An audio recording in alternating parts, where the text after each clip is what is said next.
پورا پریشر برداشت کیا انہوں نے. تو ہیں یعنی جوڈیشری میں وہ لوگ بیٹھے ہوئے ہیں جو اس مشکل وقت میں انصاف بھی دے رہے ہیں, اور بدقسمتی سے وہ لوگ ہیں جو بالکل اس وقت جو ہمارے فنڈامنٹل رائٹس ہیں ان کی حفاظت نہیں کر رہے, جو جوڈیشری کا کام ہے. یعنی آپ کو اب بھی انصاف کی رمق اور امید کی کرن نظر آتی ہے, اور وہ آتی جوڈیشری سے ہی ہے. ظاہر ہے اسٹیبلشمنٹ میں اور تو کسی کے ساتھ آپ نے بنا کے کوئی رکھی نہیں ہوئی کہ اور کس سے آپ امید لگا سکتے ہیں. دیکھیں آفتاب, پہلے تو یہ چیز یاد رکھیں کہ میری کوئی ذاتی کسی سے بنانی یا نہ بنانی کا ایشو نہیں ہے. یہ ایشو بہت بڑا حصہ ہے, یہ پاکستان کا ایشو ہے, ہمارے مستقبل کا ایشو ہے. 14 مہینے سے جب سے ہمیں نکالا, 15 مہینے سے میں بار بار کہہ رہا ہوں کہ میں ہر کسی سے بات کرنے کے لیے تیار ہوں, اپنے ملک کے لیے, کیونکہ میری ذات کی تو ہے نہیں. دیکھیں جوڈیشری سے ابھی بھی ہمیں امید ہے, کیونکہ ابھی بھی ایسے ججز بیٹھے ہیں جو کھڑے ہوئے ہیں, جو کوشش کر رہے ہیں مشکل وقت میں انصاف دینے کے لیے. تو ہم نے تو ان کے پاس جانا ہے. لیکن آپ کا یہ سوال ہے کہ کیا یہ مجھے جیل یا ڈسکوالیفیکیشن سے بچا سکیں گے؟ کہہ نہیں سکتا. میں تو مینٹلی پریپیئر ہوں کہ دونوں کریں گے, جیل میں بھی ڈال دیں گے, ڈسکوالیفائی بھی کریں گے. میں ذہنی طور پہ تو تیار ہوں اس کے لیے, لیکن بہرحال آخری گیند تک مقابلہ تو کرتا رہوں گا. نہیں, اعصاب کی لڑائی میں تو اب تک آپ نے پروو کیا ہے کہ آپ واقعی سٹیل نروز جو آپ کے کہے جاتے تھے وہ ویسے کے ویسے ہیں. دیکھیں یہ سوال میرا چوتھا پانچواں تھا, چھٹا تھا غالباً, لیکن آپ نے اس کو خود موقع دے دیا تو مجھے پوچھنا پڑ رہا ہے. آپ کہہ رہے ہیں نا کہ میں نے تو ہر ایک سے بات کرنا چاہی پاکستان کی خاطر, کیونکہ پاکستان فوقیت ہے, اولین ہے. چند دن پہلے میں چونکہ ملک سے باہر ہوں اور میں اس قدر باریک بینی سے چیزیں نہ دیکھ پا رہا ہوں, نہ میری ایکسیس ہے خبر کی دنیا تک, لیکن مجھے محسوس ہوا کہ آرمی چیف نے معیشت کی بحالی بارے بات کرتے ہوئے تمام سٹیک ہولڈرز کو یکجا ہونے کی ترغیب دی تھی. نہ جانے کیوں مجھے لگا کہ ان کا مخاطب آپ تھے, کیونکہ باقی سارے کے سارے سٹیک ہولڈرز ان کے ساتھ کیا بلکہ ان کے پیچھے ہیں, پیچھے. تو اس میں کوئی خیر سگالی کا عکس نہیں نظر آیا آپ کو؟ کوئی گڈ ول نظر نہیں آئی آپ کو؟ آفتاب, پہلے تو ایک چیز کہہ دوں کہ میں کیوں اس سارے پریشر میں مطمئن ہوں, کیونکہ مجھے پتہ ہے میں نے کوئی غلط کام کیا ہی نہیں ہے. نہ مجھے پتہ ہے میں نے یہ توشہ خانہ یا یہ جو القادر یعنی جو میرے اوپر یہ کیسز ڈال رہے ہیں, یا جو میرے اوپر 9 مئی کے کیس ڈال رہے ہیں, مجھے پتہ ہے میں نے کوئی غلط کام نہیں کیا. میں ساری زندگی قانون کے اوپر چڑھا ہوں, اور میری قوم مجھے 50 سال سے جانتی ہے. دیکھیں آپ نے یہ جو بات کی نا اس چیز کی کہ آگے وے فارورڈ کیا ہے, مجھے یہ سمجھ نہیں آ رہی کہ کیا اکانومی اس ملک کی کبھی کھڑی ہو سکتی ہے کہ یہ کہیں کہ ہم سارے اکٹھے ہو کے کام کریں. کبھی اس طرح بھی اکانومی ٹھیک ہوتی ہے؟ دنیا میں ذرا پہلے دیکھ لیں کہ جو اکانومی جن دنیا میں اوپر گئی ہے تو ان ملکوں نے کون سا راستہ لیا ہے. سب سے مثال سنگاپور کی ہے. سنگاپور ہمارے ساتھ ہی تھا آج سے کوئی 55-60 سال پہلے. آج ہماری پر کیپٹا انکم $1500 ہے. سنگاپور کی پر کیپٹا انکم $55,000 ہے. تو انہوں نے کیا کیا؟ انہوں نے ملک میں قانون کی حکمرانی قائم کی. اپنی مثال سے ان کے پرائم منسٹر نے کہا کہ کوئی قانون کے اوپر نہیں ہے, لیول پلینگ فیلڈ دی, ایک ایسا سسٹم بنایا انصاف کا جس پہ لوگوں کو اعتماد ہو گیا کہ یہاں سنگاپور میں ہم اگر انویسٹمنٹ کریں گے, اپنی سرمایہ کاری لے کے آئیں گے, تو ہمارا یہاں انصاف کا نظام ہماری انویسٹمنٹ کو تحفظ دے گا.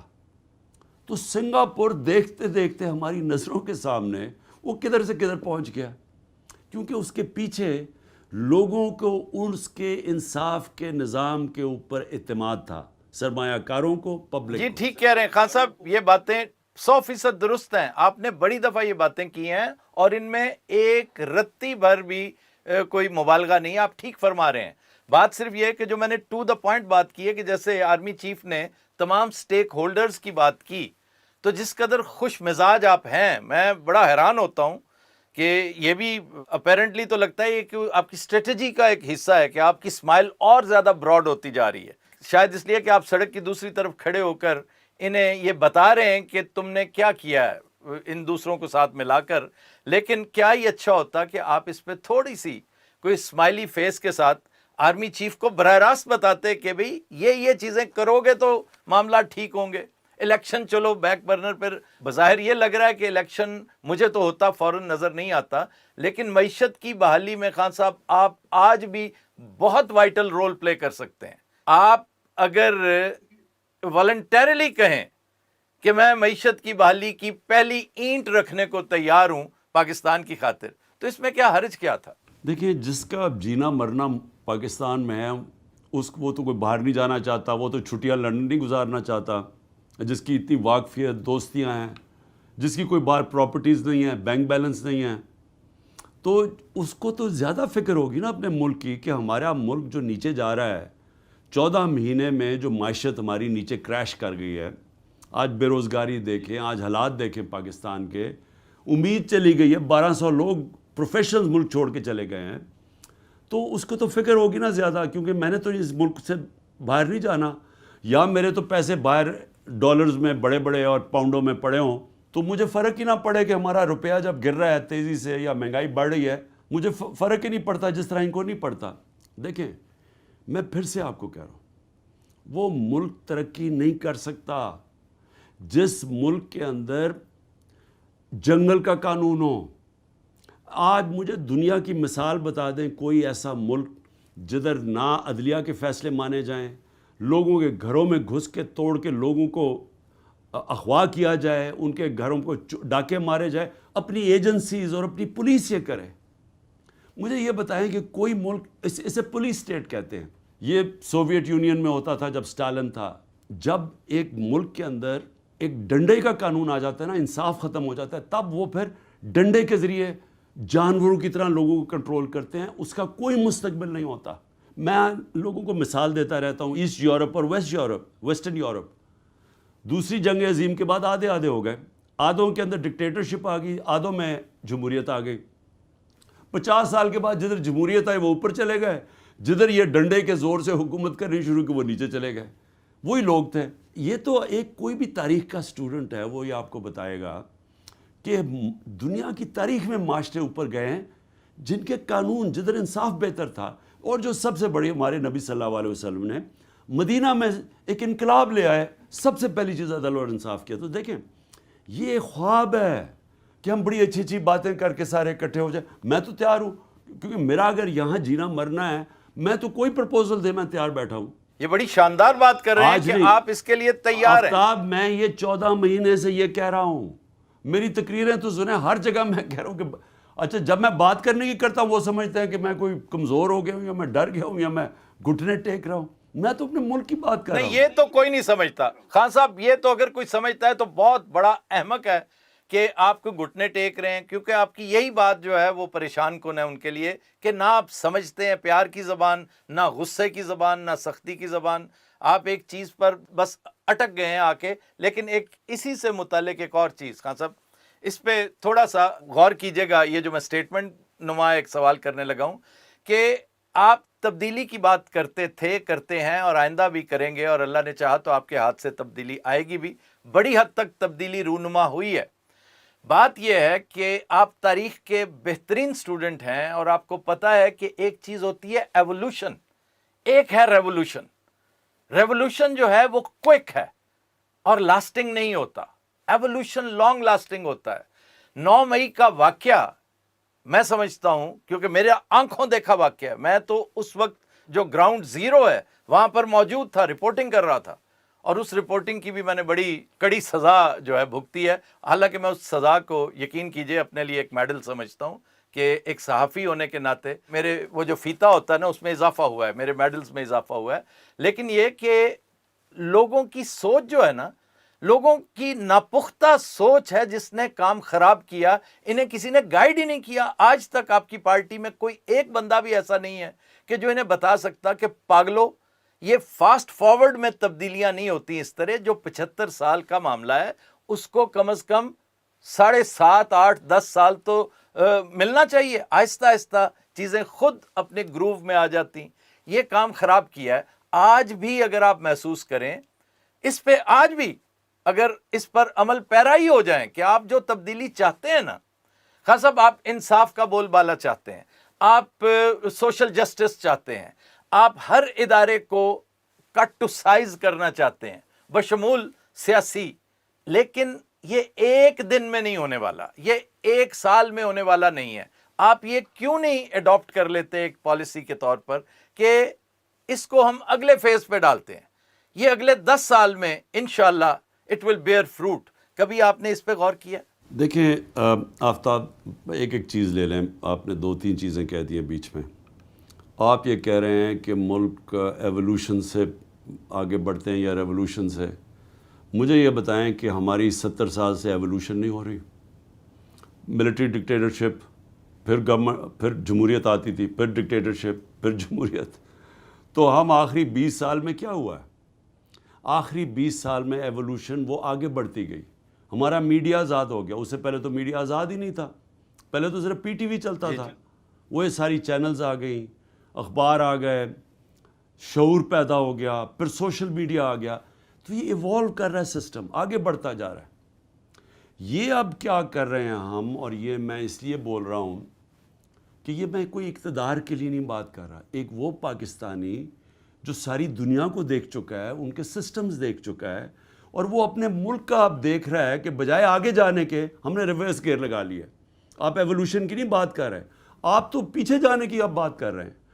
آپ تو بات کر رہے ہیں کہ جو ہم نے اپنے لوگوں کو ان کے رائٹس دینے تھے، جو ایک ایلیٹ قانون کے اوپر اپنے آپ کو سمجھتی ہے، چوری کر کے NRO لے لیتی ہے، لوگوں کے گھروں میں آج گھس کے لوگوں کے گھر توڑ رہے ہیں. علی امین کے 6 گھنٹے پولیس نے گھر گھس کے اس کی گاڑیاں چوری کر دی، اس کا گھر توڑا، اس کے 80 سالہ باپ سے بدتمیزی کی وارنٹ کے بغیر. یہ مجھے بتائیں یہ کسی آزاد معاشرے میں ہوتا ہے؟ یہاں جو یہ سارے لوگ جیلوں میں ہیں، ڈاکٹر یاسمین 70 سالہ طبیعت ٹھیک نہیں، محمود رشید ہارٹ پیشنٹ، اعجاز چودھری ڈائبیٹک، وہ 10 کلو اس کا ویٹ گر چکا ہے، عورتیں عالیہ حمزہ وہ بیمار ہوئی. یعنی کبھی یہ کسی مہذب معاشرے میں ایسے ہوتا ہے؟ میں آپ کو بتا ریاکشن تھا سر، ریاکشن. میری بات سنیں. کوئی ریاکشن نہیں تھا. ریاکشن تو وہ تھا جب مجھے اسلام آباد ہائی کورٹ میں ایک مجرم کی طرح ڈنڈے مار کے کمانڈوز نے وہاں سے اٹھا کے ڈریگ کر کے لے کے گئے. درست. اور سپریم کورٹ نے اس کو غیر آئینی اور غیر قانونی کہا. تو اس کا ریاکشن تو آنا تھا. یہ جو ہوا ہے، جلانا ہوا ہے، جو گھر کور کمانڈر کا گھر جلانا، اور جو بھی جدھر بھی 4-5 جگہ جلے ہیں، میں پہلے دن سے کہہ رہا ہوں کہ اس کے اوپر انڈیپینڈنٹ انویسٹیگیشن ہو، جو سارے مہذب معاشرے میں ہوتی ہے. 25 لوگ گولیاں مار کے قتل کر دیا. کسی نے ان کی بات کی ہے کہ ایک گولی نہیں چلی اس طرف سے، ایک سیکیورٹی فورس کسی کو گولی نہیں لگی، کیونکہ آنام تھے، نہتے تھے. کبھی نہتے لوگوں میں نے آپ کی گفتگو سنی ہے کل بی بی سی کے ساتھ، آپ نے اسی سے ملتی جلتی بڑی اچھی بڑی عمدہ گفتگو کی. آفتاب بڑے غور سے بات سنیں. دیکھیں ملک ایسے نہیں چلتے. میرے لیے بڑا آسان ہے، میں آرام سے کسی کو کچھ نہ کہوں، آرام سے سارے بولوں کچھ نہ. کوئی یہ جو انٹرسٹ اوپر بیٹھے ہوئے ہیں ان کو نہ للکاروں. تو میری تو بڑی آسان زندگی ہے.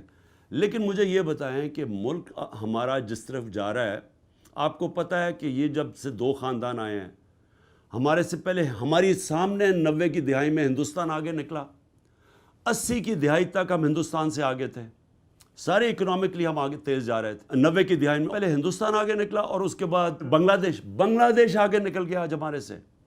تو آپ فیصلہ کر لیں کہ یہ چھوٹے سے ایلیٹ کا پاکستان ہے، جو مرضی کریں، قانون کے اوپر بیٹھے ہیں، پیسے ان کے باہر، بچے ان کے باہر، ٹیکسز، شاپنگ ان کی باہر، علاج ان کے باہر، اور باقی لوگ آہستہ آہستہ غریب ہوتے جا رہے ہیں. ہماری انکم کم ہوتی جا رہی ہے، مہنگائی بڑھتی جا رہی ہے. تو ہم نے کیا کرنا ہے اس کا؟ عمران خان کے لیے کوئی مسئلہ نہیں ہے. عمران خان کے لیے تو یہ مسئلہ نہیں ہے، یہ تو میری قوم کا مسئلہ ہے. تو اس کے لیے میں بولتا ہوں. اور یہ آپ دیکھیں، کمپرومائز آپ بالکل ٹھیک کہتے ہیں. میں اس لیے کہتا ہوں کہ سب سے بات کرنے کے لیے تیار ہوں، لیکن ملک کے لیے، اپنی ذات کے لیے نہیں. نہیں، ذات کے لیے کون کہہ رہا ہے آپ سے؟ آپ ملک کے لیے کرنا چاہتے ہیں.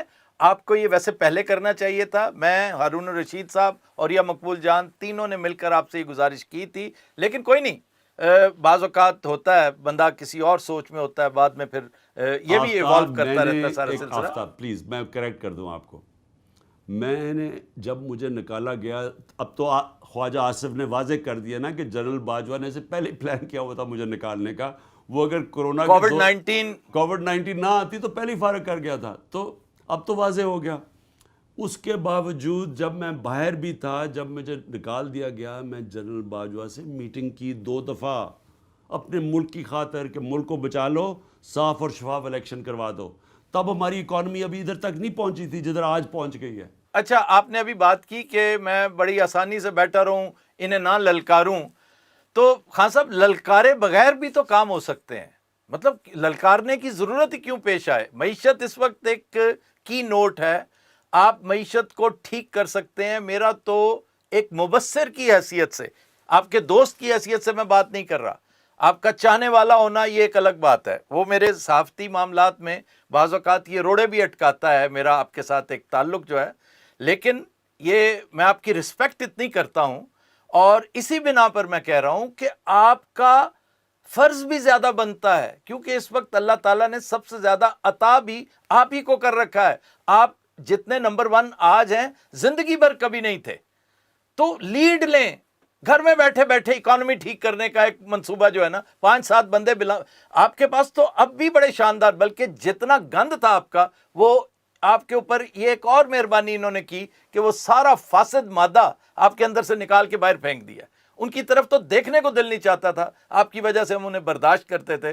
شکر الحمدللہ وہ یہ اس سوال کی طرف میں بعد میں آتا ہوں. آپ کی مردم ناشناسی کے حوالے سے میرا دل چاہتا ہے کہ میں ایک ایک کا نام لے لے کر آپ سے پوچھوں، اور آپ کو چھبیاں دے دے کے آپ کو پوچھوں کہ آپ کو منع کرتے تھے. ہم آپ سے کہتے تھے کہ ان لوگوں کو مت لائیں، انہیں اگر آپ لے بھی آئے ہیں تو انہیں فارغ کریں. لیکن بہرحال ان سب کو اللہ تعالیٰ نے آپ سے الگ کر دیا، ایک سسٹم کے تحت کیا. لیکن اب بھی آپ ایک پیرالل، جیسے ایک شیڈو کیبنٹ ہوتی ہے، آپ ایک شیڈو اکانومی چلا سکتے ہیں. اگر آپ کے پاس کوئی کلیہ، کوئی راز، کوئی فارمولہ نہیں ہے تو مجھ جیسے عاجز مسکین سے کہیں، ہم 4-5 چیزیں آپ کو ایک دن میں بتا دیتے ہیں کہ آپ اگلے 4-5 روز ایک بہترین ایکسرسائز گھر بیٹھے کر سکتے ہیں. مقدمے چلتے رہنے دیں، سیاست ہوتی رہنے دیں. للکارنے سے پرہیز کریں، کیونکہ للکار نے آپ کو کچھ نہیں دیا، نہ آپ کو کچھ دیا، نہ ملک کو کچھ دیا، بلکہ ملک بہت پیچھے چلا گیا. یہ کہہ دینا بہت آسان ہے کہ جی ہم نے ایکسپوز کر دیا سب. تو ایکسپوز وہ کرتے ہیں جو مخفی ہو، جو چھپا ہوا ہو. ہر چیز کا ہر ایک کو پتا تھا، آپ نے ویل کو دوبارہ انوینٹ کیا. اوکے، اب پہلی بات تو یہ کہ مختصراً مجھے بتائیے کہ جہاں حالات پہنچ گئے ہیں، آپ کے حریف تو کہتے ہیں کہ پہنچانے میں سب سے بڑا رول آپ کا ہے. میں ایگری نہیں کرتا. کل جو میں دیکھ رہا تھا، وہ صحافی بار بار آپ پر یہی چڑھائی کر رہا تھا، BBC کا تھا غالباً. وہ جہاں حالات پہنچ چکے ہیں، آپ کو امید ہے کہ آسانی سے واپس آ جائیں گے؟ مجھے یہ سمجھ ہی نہیں آئی کہ للکارنا ہے کیا. یہ کہنا کہ پاکستان آئین کے اوپر چلے اور قانون کے اوپر چلے، یہ للکارنا ہے. یہ کہنا کہ جب پنجاب گورنمنٹ اور KP گورنمنٹ ہم نے ڈیزالو کی تو 3 مہینے میں آئین کے مطابق الیکشن ہونا چاہیے تھا، اور الیکشن نہیں ہوا. اس حکومت نے آئین کے خلاف چلی گئی، آئین کو مسترد کر دیا. تو یہ للکارنا ہے. اور یہ کہنا کہ قانون ہو، انصاف ہو، جو ہمارے سے ہو رہا ہے ظلم. آپ کہہ رہے ہیں کہ جی آپ شیڈو کیبنٹ بنا دیں. کیا سارے لوگ تو انڈر گراؤنڈ ہیں؟ ہماری یا پارٹی انڈر گراؤنڈ ہے یا جیلوں میں ہے. تو میں کدھر سے شیڈو کیبنٹ بنا دوں؟ دیکھیں، میں نے سوائے اپنے آئین کے اوپر اور قانون، جو میں 27 سال سے بات کر رہا ہوں، میں اب نہیں کر رہا. یہ چیزیں میں 27 سال سے کہہ رہا ہوں. مجھے جیل میں ڈالا گیا جب میں آزاد عدلیہ کے لیے کھڑا ہوا، جو لائرز موومنٹ تھی، میں جیل میں گیا تھا تب. دیکھیں آفتاب، یہ پلیز ایک چیز سمجھیں، اچھے بن کے جی کہ آپ ساروں کو خوش کر دیں. اگر آپ رائے حق کے اوپر نہیں کھڑے ہوں گے، آپ اس ملک کے انصاف کے نظام کے لیے نہیں کھڑے ہوں گے، جو ظلم ہو رہا ہے ابھی. جس طرح انہوں نے ہمارے ورکرز کو 10,000 لوگوں کو پکڑ کے جیلوں میں ڈال دیا، 4-5 جگہوں میں آگ لگی ہے، وہاں انویسٹیگیٹ کریں. تو سارے پاکستان میں جس کو پکڑ کے جیلوں میں ڈال دیتے. دیکھیں یہ وکٹمائزیشن ہو رہی ہے. یہ ایک پارٹی کو کرش کرنے کی کوشش کر رہے ہیں. یہ اس ملک میں جمہوریت ختم ہو رہی ہے. یہ میری بات سمجھ جائیں کہ جب آپ عدلیہ کو کنٹرول کر لیں، میڈیا کو کنٹرول کر لیں، آپ ایک جو مین پولیٹیکل پارٹی ہے اس کے لوگوں کو جیل میں ڈال دیں تو جمہوریت تو ختم ہو گئی. جمہوریت ختم ہونے کا مطلب آزادی ختم ہو گئی. آپ مجھے یہ کہہ رہے ہیں, جس طرح مجھے سمجھ آ رہی ہے, کہ ایک انسان آزادی اور انصاف کے لیے کھڑا ہو, حقیقی آزادی کے لیے, اور وہ للکار ہے لوگوں کو.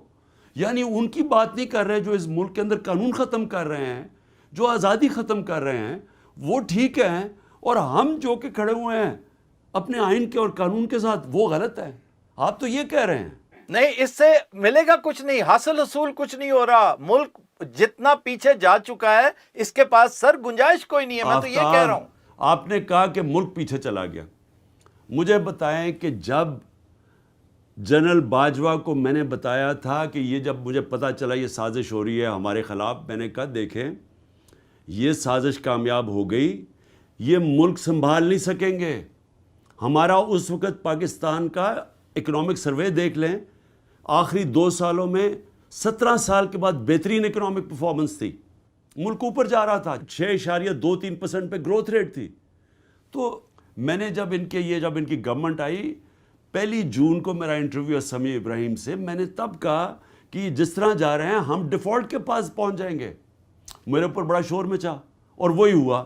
یہ آئی ایم ایف کا اگر ہم نہ ان کی حمایت کرتے, آئی ایم ایف نہ پیسے دے, ڈیفالٹ کر گیا تھا پاکستان.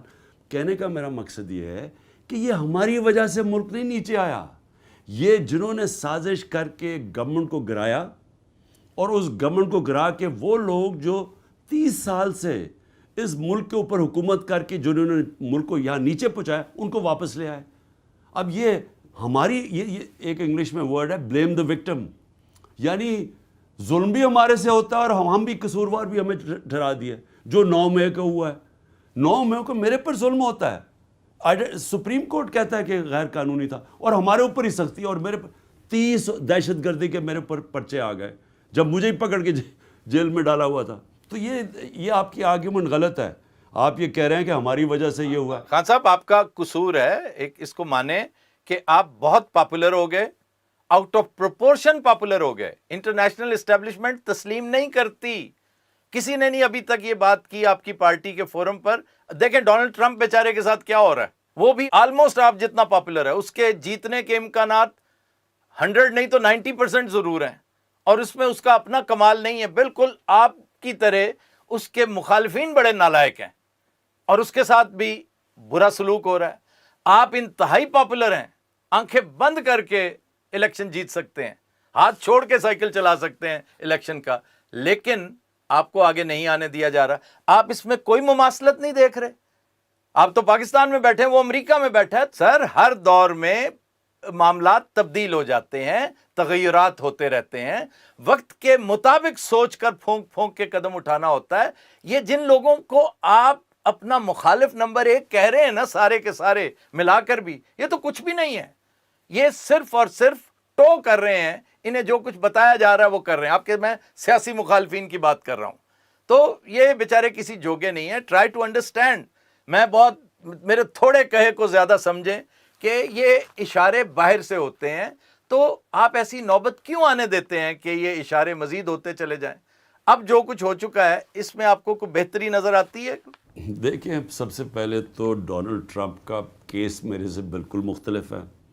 ہمارا اور کوئی اس کے اندر تو کوئی ہے ہی نہیں. میرے اوپر تقریباً ڈونلڈ ٹرمپ کے اوپر کس طرح کے کیس, کہ میرے اوپر کوئی 180 کیس کیے ہوئے ہیں, جس میں قتل ہے, جس میں دہشت گردی کے کیس ہے.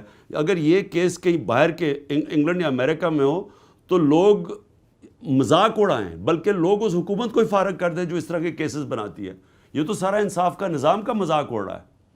دیکھیں, تو اس کا اور میرا بالکل فرق ہے. اور میں پھر یہ بھی آپ کو ابھی بتا دوں کہ انٹرنیشنل جو پاورز ہیں ان کو کیا, میرے سے کیا ہوگا. میں نے کوئی کسی کو برا بھلا تو نہیں کہا.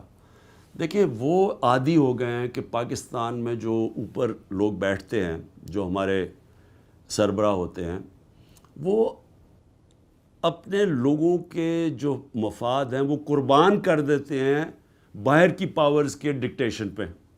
جس طرح وار آن ٹیرر ہے, 80,000 پاکستانی ہم نے مروا دیا وہ خوش کرتے کرتے امریکہ کو. اس سے پہلے ہم نے افغان جہاد میں شرکت کی, اور وہ تو چلے ہم اپنے ہمسائے ملک کو آزاد کرنے کی کوشش کر رہے تھے، لیکن اس کا جو فال آؤٹ پاکستان میں آیا، ملیٹنٹ گروپس آ گئے، یہ جو بعد میں دہشت گرد جن کو کہتے تھے، وہ اس وقت تو ہم نے ان کو افغان جہاد کے لیے تیار کیے تھے. تو میں صرف یہ کہتا ہوں کہ جو پاکستان کی فارن پالیسی ہے وہ ہمارے لوگوں کی بہتری میں ہونی چاہیے. اب یہ پسند نہیں ہے، وہ لوگ جو عادی ہوئے ہیں باہر کی قوتیں کہ پاکستان کو جب ایک حکم کرو تو پاکستان تیار ہو جاتا ہے جو سربراہ ہے، اور اپنے لوگوں کو قربان کر دیتا ہے دوسرے باہر کی قوتوں کے لیے. تو انہوں نے تو خوش نہیں ہونا تھا، تو میں تو ان کو خوش کر کے آنا ہی نہیں چاہتا. میں تو چاہتا ہوں کہ اگر پاکستانی عوام الیکٹ کرتی ہے تو میں آؤں گا. یہ بات آپ تب کریں جب آپ کی جی ڈی پی 200-250-300 ارب ڈالر ہو. جو آپ کے حالات ہیں، کاسا لیسی کرتے ہوئے شخص کو، میں نہیں کہہ رہا آپ نے تو کبھی نہیں کی، لیکن آپ جس ملک کے وزیر اعظم تھے اور جس ملک کے لیڈر نمبر 1 ہیں، وہ ایک کاسا لیس ملک بنا دیا گیا ہے. ہم ہر وقت ہمارے ہاتھ کی ہمارا ڈیفالٹ ہماری شیپ یہ ہے. تو وہ شخص، وہ ملک، وہ انڈیویجول، وہ اینٹی بھلا کیا بات کرے گی جس نے ہر وقت مانگنا ہے، مانگے کے اوپر چلنا ہے. آپ کو اس افیون میں ایسا مبتلا کر دیا گیا ہے، ایڈکٹ کر دیا گیا ہے. تو یہ دونوں چیزیں ساتھ ساتھ نہیں جا سکتی سر. دیکھیں، آپ تو یہ مجھے کہہ رہے ہیں آفتاب کہ ہم غلامی قبول کر لیں، ہاتھ پھیلا کے پھریں، اپنے جو لوگوں کے مفادات ان کے لیے کھڑے نہ ہوں. جو ہمارا آئیڈیالوجی ہے جس کے اوپر پاکستان بنا تھا، نظریہ پاکستان، اس کو بھی بھول جائیں تو ہم گھٹنوں کے اوپر چلیں. اگر یہی کرنا تھا میں پولیٹکس میں آؤں کیوں؟ مجھے کس چیز کی کمی تھی؟ دیکھیں بات سنیں، لوگ قومیں کبھی بھیک مانگ کے گھٹنوں پہ کبھی چل کے آج تک کوئی قوم اوپر نہیں آئی. قوم کھڑی ہوتی ہے جب ایک ہجوم قوم بن جاتا ہے. وہ مل کے پھر قربانیاں دیتے ہیں، وہ پھر مل کے مشکل وقت کا مقابلہ کرتے ہیں. ہماری زندگی، ہم نے میرے سے تھوڑا سا پہلے دوسری جنگ عظیم میں جرمنی اور جاپان مکمل طور پہ تباہ ہو گئے تھے. وہ قومیں تھیں کھڑی ہوئی 10 سال میں پھر کہاں سے کہاں پہنچ گئی، کیونکہ قوم ہے.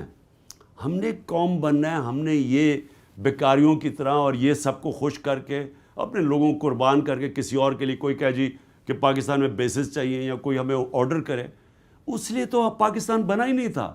اور میں آپ کو یہ بتا دوں کہ اگر جس طرح ہم جا رہے ہیں نا اب، کہ اپنے لوگوں کو قربان کریں باہر کے لوگوں کے مفادات کے لیے، باہر کی پاورز کے، یہ ملک رہے گا ہی نہیں، کیونکہ یہ قوم بنے گی نہیں کبھی. خان صاحب آپ ٹھیک کہہ رہے ہیں. ایک میری گزارش سن لیں، اگر جان کی امان پاؤں تو پلیز. آپ ایک بہت شاندار آدمی ہیں، ایک بہت لاجواب دوست بھی ہیں. میری گزارش ذرا سنیے کہ آپ کے ہمسائے ملک میں ایک وزیر اعظم ہوا کرتا تھا، نرسیما راؤ. ایک بڑا اہم وزیر اعظم، میں سمجھتا ہوں کہ صحیح فادر آف دا نیشن اگر کوئی ہو سکتا ہے تو نرسیما راؤ تھا. اس نے کیا کیا کہ دن رات ایک کر کے اپنے ملک کو نجات دلائی IMF سے. آپ بھی ایک پاپولر لیڈر تھے. آپ نے ایک قدم، خان صاحب میں آپ کے ساتھ جو اٹیچ ہوا ہوں نا، میری محبت جو عشق میں کنورٹ ہوئی ہے وہ 9 اپریل کے بعد کی ہے. جب آپ اقتدار میں تھے، جب آپ اپنے پاور کی پالیٹکس کر رہے تھے، تو میں آپ کا بہت بڑا کرٹک بھی تھا. آلدو ووٹ میں نے آپ ہی کو دیا تھا، اس لیے کہ آپ سے بہتر تھا ہی کوئی نہیں. لیکن بعد میں تو آپ ہیرو بن گئے نا، ماشاءاللہ. اللہ نے آپ کو ایلیویٹ کر دیا. لیکن کیا آپ نے کوئی ایک رول بھی پلے کیا ایسا کوئی؟ اس نے تو بیچارے نے پورے ملک کی خواتین سے جو ان کے زیورات ہوتے ہیں وہ اکٹھے کر کے سوئٹزرلینڈ بھیج دیے تھے. آپ کے نالج میں یہ پتہ نہیں کتنے ٹن سونا جو مارگیج کے لیے بھیجا جانا تھا وہ کر کے. آپ نے بھی کوئی ایسا سلسلہ کیا ہوتا تو آج ہم فخر سے کہہ سکتے کہ عمران خان نے بھی IMF کے چنگل سے آپ نے باتیں ضرور کی تھیں، آپ کے آدرش یہی تھے، آپ کے پرنسپلز یہی تھے، لیکن وہی اسد عمر کو بیچارے کو پھر سے یس کرنا پڑا، پھر سے IMF سے لینا پڑا. ہمیں اس وقت کوئی نہ کوئی پوزیشن لینی چاہیے تھی جو ہم نہیں لے سکے. کہنے کا مقصد یہ ہے کہ حالات ہمارے واقعی بہت برے ہیں. ہم مانگے تانگے کو پسند تو نہیں کرتے، لیکن اس کو ختم کرنے کے لیے ہم نے کچھ نہیں کیا. اب بھی وقت ہے. اگر ایوولوشن کے ساتھ ہر چیز کا ایوولوشن ہوتا ہے خان صاحب، ریلیشن شپ ہے نا، انٹر سروسز، انٹر ڈپارٹمنٹل، یہ بھی ایوولوشن ہے. آپ انٹرنیشنلی سپیکنگ بھی آپ اگر دیکھیں تو تمام اداروں کے ساتھ، تمام ممالک کے ساتھ ایوولوشن کے تحت اس چنگل سے نکل سکتے ہیں، جیسے انڈیا نکلا. انڈیا جو ہی نکلا ہے، آج دیکھیے انڈیا کہاں سے کہاں پہنچ گیا. ہم اس سے بہتر ہو سکتے تھے، اب بھی ہو سکتے ہیں، لیکن ہم نے ایوولوشن کی بجائے ایک ہی دن میں، ایک ہی سال میں یہ سارا سلسلہ کرنے کی کوشش کی. لیکن کہنے کا دیکھیں میری بات سنیں، پہلے تو دیکھ لیں کہ ہندوستان سے بہت بڑی مثال ہے چائنا. جو چائنا جس طرح اٹھا ہے وہ ہندوستان ویسے نہیں اٹھا. دونوں ایک ایک ارب کی آبادیاں ہیں، لیکن جب چائنا کا مثال ہے نا، اور آپ پہلے تو وہ دیں وہ کیسے اوپر اٹھے ہیں. وہ یہ اچھی اچھی باتیں کر کے، کوئی گھٹنوں کے اوپر چل کے، کوئی لوگوں کے سامنے ہاتھ پھیلا کے نہیں بڑھے. انہوں نے جو ہر ملک کرتا ہے، محنت کے علاوہ اللہ کسی کی مدد نہیں کرتا. ہم نے جو سب سے بڑا ظلم کیا ہے، ہم نے کبھی سوچا ہی نہیں کہ ہم نے اپنے پیر پہ کیسے کھڑا ہونا ہے. دوسروں کی جنگوں میں شامل ہو کے ڈالر آ جاتے تھے. چائنا نے اور ہندوستان کی ان کی فورن پالیسیز بڑی خوددار فورن پالیسیز تھی. ہندوستان کی انڈیپینڈنٹ فورن پالیسی تھی. ہندوستان نے اپنے پیر پہ، اور بڑی غیرت مند ان کی فورن پالیسی تھی. بالکل ہے. ابھی دیکھ لیں کہ انہوں نے روس سے تیل امپورٹ کیا اور امریکہ کا اعلان ہے، اور پورا زور لگایا امریکہ نے کہ انڈیا نہ تیل امپورٹ کرے. وہ کھڑے ہو گئے. آزاد لوگ ہیں. اور آپ کو بیچا، پاکستان کو بیچا. سن لیں پہلے، وجہ اس کی یہ ہے کہ ہندوستان کے پاس 600 ارب ڈالر کے ریزروز پڑے ہوئے ہیں. ہندوستان کی جو ایکسپورٹس ہیں، انہوں نے محنت کر کے اپنی آمدنی بڑھائی پیر پہ کھڑے ہونے کے لیے. چائنا جو آگے بڑھا ہے، اس نے پورا توجہ دے کے اپنی ایکسپورٹس بڑھائی. سارے جو ایسٹ ایشین ٹائیگرز ہمارے سامنے جو اوپر گئے ہیں، سنگاپور، ملیشیا، انڈونیشیا، ساروں نے ایکسپورٹس بڑھائی. ہماری 3 گنا زیادہ امپورٹس ہیں ایکسپورٹ سے. اور یہ آپ کہہ رہے ہیں کہ میں 3.5 سال میں آ کے یہ حالانکہ ہم نے ریکارڈ ایکسپورٹس کی اپنے دور میں. اب ایکسپورٹس نیچے آ گئی ہیں. آمدنی ہم نے ڈالرز کی بڑھائی. دیکھیں آپ کے پاس شارٹ کٹ نہیں ہے. ہمیں آگے بڑھنے کے لیے اپنی ایکسپورٹس کے اوپر پورا زور لگانا پڑے گا، جو آج تک نہیں لگایا. اس سے بیچ میں ڈالرز کی انکم بڑھانی پڑے گی کہ کس طرح اس ملک کی آمدنی بڑھے گی. ایک گھر ہے، گھر تب اوپر خوشحال ہوگا اگر اس کی آمدنی زیادہ ہو، خرچے کم ہو. اگر گھر کے خرچے 3 گنا زیادہ ہو، آمدنی کم ہو، وہ گھر کتنی دیر چلے گا؟ قرض ہی لے گا نا. تو یہ ہمارا مسئلہ تھا. یہ 30 سال سے چل رہا تھا.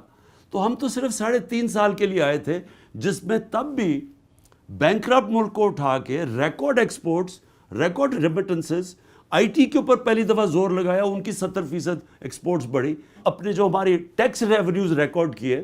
ہم آمدنی تو بڑھا رہے تھے، خرچے اپنے کم کرنے کی کوشش کی، لیکن وہ ہم نے اتنی کامیابی سے نہیں کیے، لیکن آمدنی تو بڑھ رہی تھی. اب دیکھیں آپ کا جو آخر میں جواب دیتا ہوں، دیکھیں پاکستان کا حال اب کیا ہے. یہ میٹھی میٹھی باتوں میں حل نہیں ہے. اس کے اندر بڑا پاکستان کا مسئلہ ہے کہ ہمارے پاس 2 بہت بڑے خسارے ہیں، جس کو کرنٹ اکاؤنٹ ڈیفیسٹ کرتے ہیں. ڈالر کا خسارہ، یعنی امپورٹ زیادہ ہیں، ایکسپورٹس کم ہیں. دوسری طرف ہماری جو ٹیکس کلیکشن ہے، اس سے زیادہ ہمارا خرچہ ہے، اور اس کی وجہ سے ہمیں قرضے لینے پڑتے ہیں. اس کی وجہ سے ہماری مہنگائی بڑھتی ہے، اس کی وجہ سے ہماری غربت بڑھتی ہے. اس کا حل صرف یہ ہے کہ آتے ساتھ ہی جو حکومت آئے وہ اپنے دونوں ڈیفیسٹس ان کو سکویز کرے. یعنی ہم اپنی جو ڈالر ڈیفیسٹ ہے وہ کم کریں اور پورا زور لگائیں، ملک زور لگائے اس طرف. اور دوسری طرف اپنے ٹیکس کلیکشن بڑھائے. ابھی 25 لاکھ لوگ تو ٹیکس دیتے ہیں. ہم نے اپنا ٹیکس بڑھانا شروع کیا. ہم نے 4 کروڑ لوگوں کو آئیڈینٹیفائی کیا جو ٹیکس دے سکتے ہیں، نہیں دیتے تھے. ہم نے آرٹیفیشل انٹیلیجنس کا استعمال کیا. یہ جو بڑے بڑے کارپوریشنز، یہ چیزیں، شوگر انڈسٹری ہے، سیمنٹ انڈسٹری ہے، یہ جو اب چیز اس میں سیلز ٹیکس بڑا بچاتے ہیں. اس کے لیے ہم نے بڑا اچھا ایک ٹیکنالوجی لے کے آئے کہ ہم کیسے ٹیکنالوجی سے یہ آمدنی بڑھانی ہے. جب تک آمدنی نہیں بڑھے گی ہم جو مرضی کر لیں، پاکستان آگے نہیں بڑھ سکتا. اور سب سے آخر میں چیز یہ انویسٹمنٹ لے کے آنی ہے پاکستان میں. وہ سب سے زیادہ اصل بات یہ ہے، سب سے زیادہ انویسٹمنٹ آفتاب ہمارا اوورسیز پاکستانی کرے گا جی، اور وہ ہے 1 کروڑ پاکستانی. اگر ہم ان کی انویسٹمنٹ لے آئیں، یہ ملک میں ہمارا ڈالر کا مسئلہ حل ہو سکتا ہے. اس کا سب سے بڑا پرابلم انویسٹمنٹ نہ آنے کا ہے کہ ہمارے ملک کے انصاف کے نظام پہ جو باہر پاکستانی، ان کو اعتماد ہی نہیں ہے، ان کو کانفیڈنس نہیں ہے. ہم جو رول آف لا میں پھر سے آتا ہوں, جو رول آف لا انڈیکس ہے 140 ملکوں کے اندر پاکستان کا نمبر 130 ہے. جی جی جب 129 129 ہے. اب جب آپ کے ملک میں قانون نہیں ہے, رول آف لا نہیں ہے, انصاف نہیں ہے, انویسٹمنٹ نہیں آتی. جتنے خوشحال ملک ہیں وہ اوپر ٹاپ 15 میں ہیں جن میں سب سے زیادہ رول آف لا ہے, وہ سب سے زیادہ خوشحال ہیں, اور نیچے سارے وہ ملک ہیں جن کے اندر قانون نہیں اور وہاں سب سے زیادہ غربت ہے. سو یہ آخر میں یہ میں کہنا چاہتا ہوں کہ دیکھیں اس سے ملک ٹھیک ہوگا, اور وہ ہوگا جب ایک ملک کے اندر ایک سرجری کی جائے گی, ہم ایک مینڈیٹ سے گورنمنٹ آئے تاکہ پبلک اس کو ایکسیپٹ کرے, پھر پبلک سے وہ سچ بولے کہ یہ ہم کریں گے, اتنا مشکل وقت ہے آپ کا, اس کے بعد آپ کی زندگی آسان ہو جائے گی.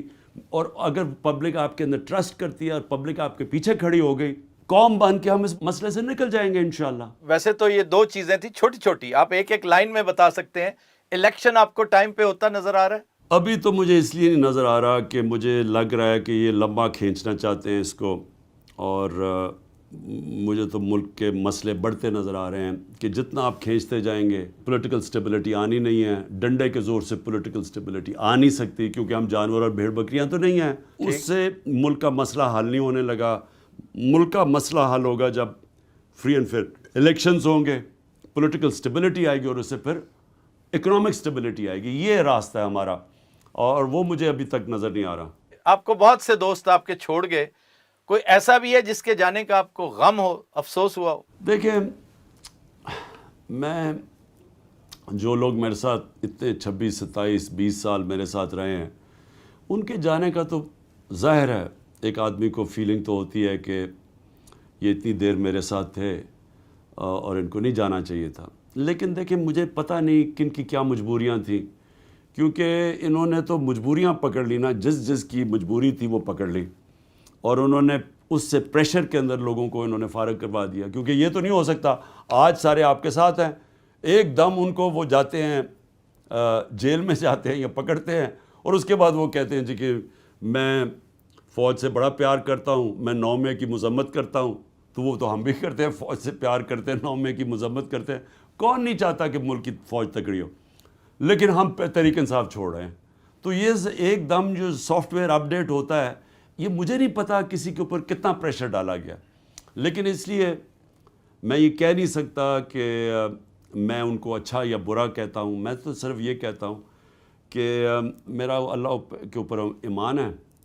میں سمجھتا ہوں کہ وہ سب سے بڑا پلانر ہے. میرا اس کے اوپر ایمان ہے کہ وہ کئی قرآن کی آیت ہے کہ کئی دفعہ تم چیز سمجھتے ہو تمہارے لیے بری ہے, وہ تمہارے لیے اچھی ہے, اور جس کو تم سمجھتے ہو میرے لیے اچھی ہے وہ بری ہے. تو میں تو اس میں ماننے والا آدمی ہوں. تو افسوس تو ہوتا ہے کہ آپ کے ساتھ اتنے پرانے لوگ گئے ہیں, لیکن یہ بھی نہیں پتا کہ ان کے اوپر کیا کس قسم کے پریشرز پڑے ہیں, وہ میں کہہ نہیں سکتا. لیکن یہ میں کہوں گا کہ بڑے زبردست نئے لیڈر اوپر آ گئے ہیں جنہوں نے بڑا پریشر برداشت کیا, جیلوں کے اندر آ جائیں, مشکل وقت برداشت کر رہے ہیں, آج آپ کے ساتھ کھڑے ہیں. یہ اصل میں ایک مشکل وقت میں ایک نئی لیڈرشپ اوپر آ گئی ہے جس کا میں اللہ کا جو زنگ آلود نہیں ہے. اور میں سمجھتا ہوں خان صاحب, اللہ نے آپ پہ بڑا کرم کیا ہے کہ جہاں آپ کا عمومی گراف بہت اوپر گیا ہے گزشتہ 14 ماہ میں, آپ کے ساتھ جو انتہائی عبرتناک شکلیں تھیں, ایسے آئٹمز آپ نے اکٹھے کر رکھے تھے. اب کس کا نام لوں میں, ایک طویل فہرست ہے کہ اللہ نے آٹومیٹیکلی آپ کو, وہ ایک آٹو ڈیلیشن ہوتا ہے نا, وہ بٹن غلطی سے دب گیا اور وہ ڈیلیٹ ہوتے چلے گئے. ورنہ آپ اتنے وزادار آدمی ہیں کہ آپ کسی کو نہ نکال پاتے, بلکہ ان کے چنگل میں آپ اس طرح پھنسے ہوئے تھے کہ آپ چاہتے بھی تو نہ نکل سکتے. آپ کا بہت شکریہ خان صاحب, آپ نے اپنا قیمتی وقت ہمیں دیا. میری دعا ہے کہ اللہ تعالیٰ پاکستان کے معاملات ٹھیک کرے اور آپ کی توانائیوں میں مزید اضافہ کرے. تھینک یو آفتاب, بہت شکریہ.